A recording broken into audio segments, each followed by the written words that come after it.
काटे त्यांच्याच पायात रुततात जे अनवाणी चालतात, कारण त्यांनी खोट्याचं पादत्राण घातलेलंच नसतं. त्रास त्यांनाच होतो जे इमानाने वागतात, कारण त्यांच्याकडे लपवण्यासाठी काहीच नसतं.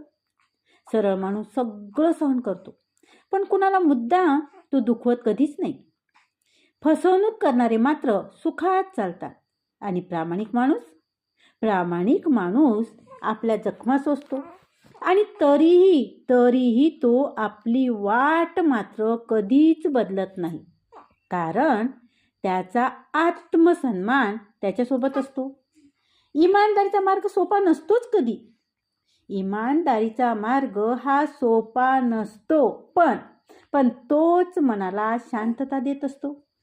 जखमा दिसतात, पण त्या मागची ताकद फार थोड्यांना कळते. हे तेवढंच खरं आहे बरं. काट्यांनी चाललेला माणूस पुढे जाऊन पाय मजबूत करतो. त्रास सहन करणारा माणूस आतून घडत जातो आणि वेळ आल्यावर तोच माणूस इतरांसाठी आधार बनतो. आता बघा, इमानदारी हे उशिरा फळ देते आणि ते फळ हे फार कायमस्वरूपी टिकते. आणि म्हणूनच अनवाणी चालणं वेदनादायक असलं तरीही माणूस म्हणून उंचीवर नेऊन ठेवत असतं.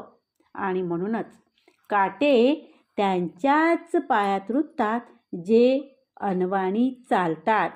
जे खोट्याच्या कुबड्या घेतात ना, त्यांच्या पायात काटे कधीच रुतत नाही, त्यांना त्रास कधीच होत नाही, हे मात्र निश्चित.